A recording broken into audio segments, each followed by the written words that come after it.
非常有可能2029年以后的美国总统就是这个现在我们大家都瞧不上的万斯。接着各位好，欢迎各位收看今天2025年8月6号星期三在9号播出的 JTV 视频。今天有3条线索给大家梳理一下。首先呢，第一个呢，按照美国总统特朗普之前透露那样，今天他的中东或者俄罗斯问题的特使 Vitkov 将前往莫斯科。甚至有可能会见到普京。那么就在这之前呢，这个特朗普还专门跟乌克兰的总统泽连斯基通了电话，显然是向普京间接施压。同时呢，他还说，如果说国际油价再跌$10的话，那么普京就一定将被迫停战。这显然是暗示他有可能会根据这次普京见维特科夫见完之后的情况，然后来决定要不要在包括国际油价在内的一系列经济问题上对俄罗斯施压。所以今天开始未来2天。我们将拭目以待这个看看俄乌战争这个走向缓和的这个迹象到底有多大。因为就像之前我曾经在这里给大家分析的那样，其实这个事儿是特朗普很急，普京不急。特朗普急呢，当然也为了他的个人权利，为了他明年的中期选举，但是普京不急呢，自然有他更加深谋远虑的考虑。那么当然另一只眼睛看中国，我们可以思考一下，无论是特朗普急还是普京不急，这个俄乌战争未来几个月的走向对中国来说到底意味着什么？好，有关这个问题我就在这里不再展开了下面2个问题呢可能会更加有意思。一个是特朗普透露说他最近跟中国谈得很好，有可能会跟中国签协议。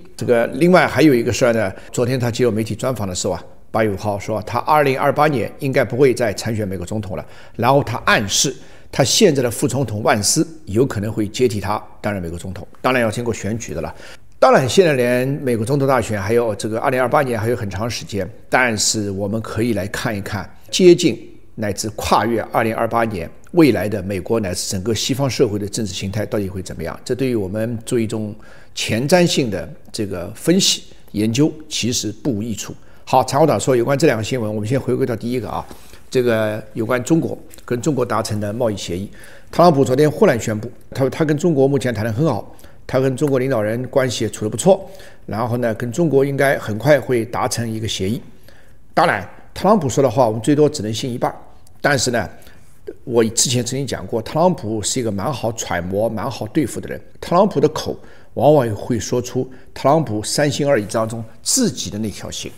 那么从昨天他透露情况来看，假如说我们去掉50%不靠谱的成分，那个50%靠谱的成分，我大胆的揣摩推理，特朗普也就是28、29号2天，贝森特在斯德哥尔摩和中国代表团谈完之后，到现在你看又有1个多星期过去了，应该这1个多星期，就像之前我曾经一直说的那样，他跟他的鹰派团队在进行磨合，达成妥协，最后取得一定的共识。那么从目前情况来看，应该是妥协共识的进程应该渐近于完成，所以特朗普才会说这个话。按理说像这种高度的国家机密不应该说放就放的，但特朗普就是大嘴巴嘛，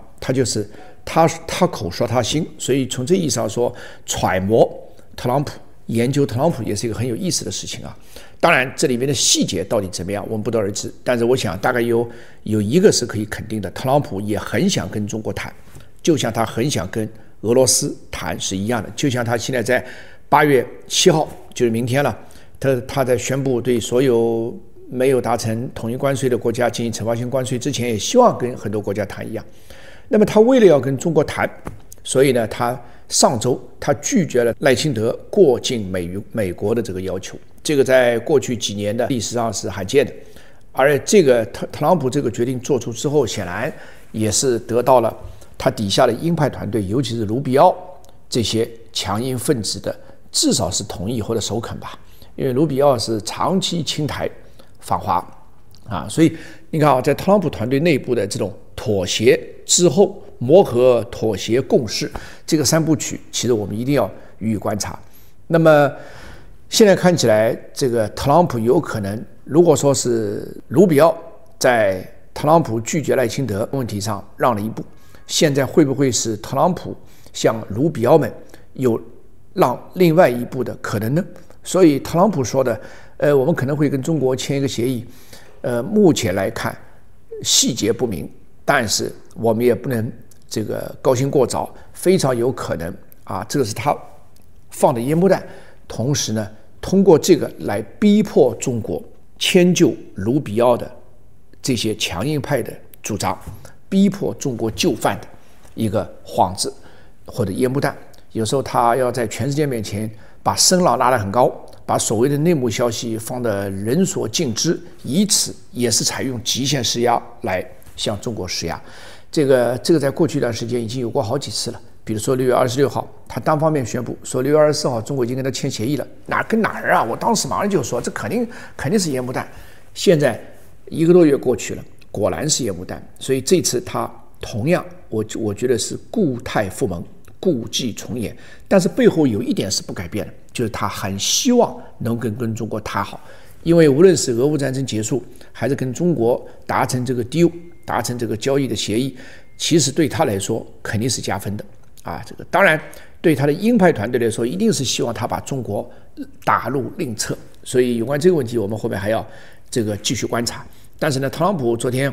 大嘴巴自己一不小心又透露了这个天机。他说我很想访问中国，但是我在跟中国达成协议之前，我是不会访问中国的。你看啊，这就是之前我说的，特朗普9月3号根本不可能来的。我们象征性的发邀请信，他肯定不会来的。就光这个问题，大家就稀碎了。什么中美俄3国领导人在北京同台上演，门儿也没有的事。他如果要来，最快也是在11月份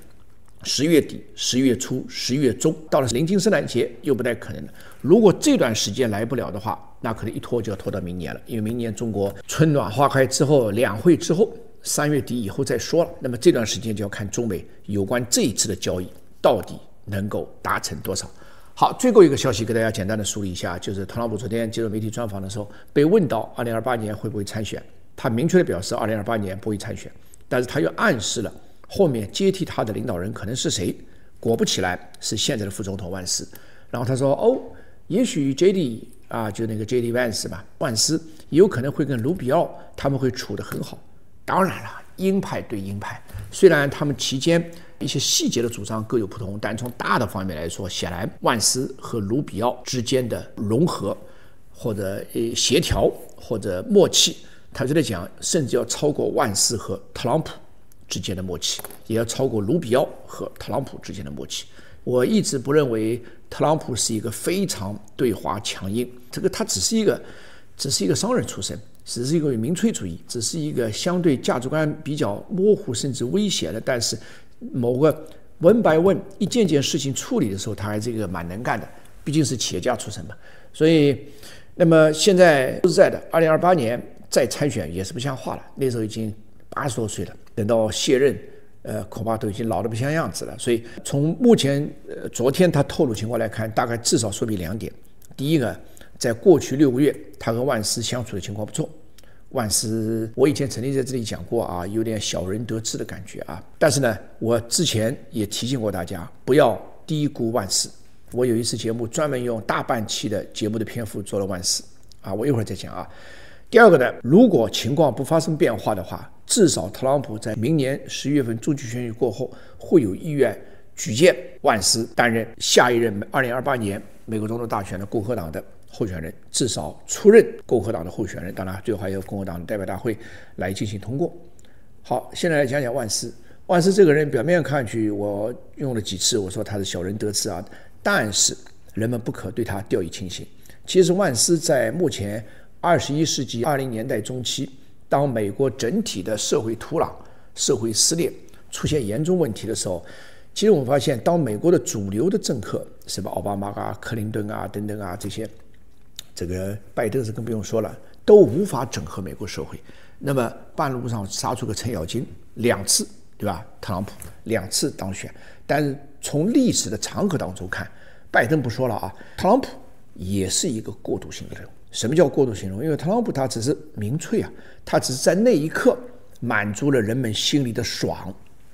所以包括马斯克这次要组建美国党，其实他以反特朗普为他的主要的这个宗旨，其实是立不住脚的。因为特朗普什么？特朗普里面的价值观可以说五花八门，所有对现实美国主流政治不满的人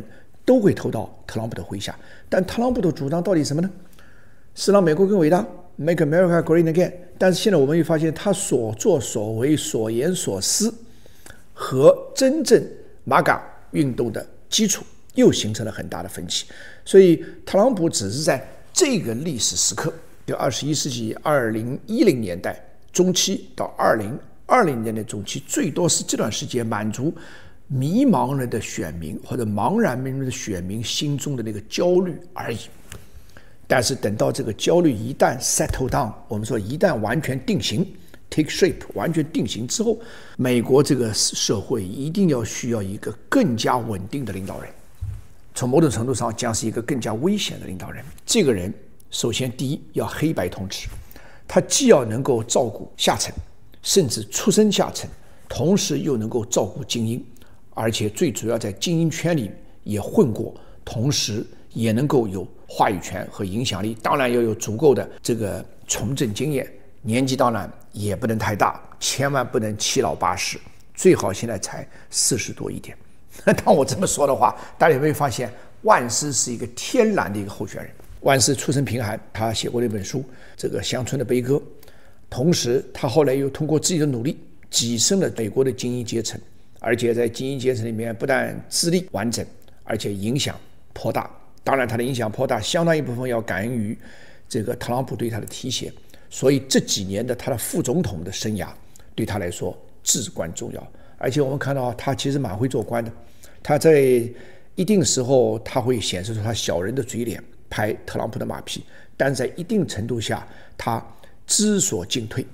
能够在国际舞台上不露脸的尽量不露，在幕后运作，需要他露脸拍个马屁的他就竭尽拍好马屁之能事。而从两者来说，内和外显然是内更加重要。对内需要理论家的功底，需要战略家的视野，需要思想家的高度。当然这种理论家、战略家、思想家都是打上引号的。从这意义上说，100年前的希特勒也未尝不是一个理论家。1925年希特勒出了mein Kampf 我的奋斗这本书啊，这我就不再展开了。所以从这意义上说，万斯是个经历资历相对比较完整，同时从政的经验心机也比较成熟和老道啊，同时最主要他是精英层和草根层黑白通吃，最主要他还能提出自己的理论，提出自己的战略理念，这一点其实既蛮了不起的，同时如果战略和理论是错误的话也很危险，一如100年前的希特勒。所以我建议大家从现在开始要高度关注万斯这个人。我在几个月之前就在评论当中就提醒大家，这当然对有关的战略研究部门来说，这是一个重要的战略课题，对普通的观众，甚至对普通的企业家、中产财富人士也未见得不需要关注，因为非常有可能以后的美国总统就是这个现在我们大家都瞧不上的万斯。好，非常感谢各位的关注，明天同时间我们再见，谢谢大家。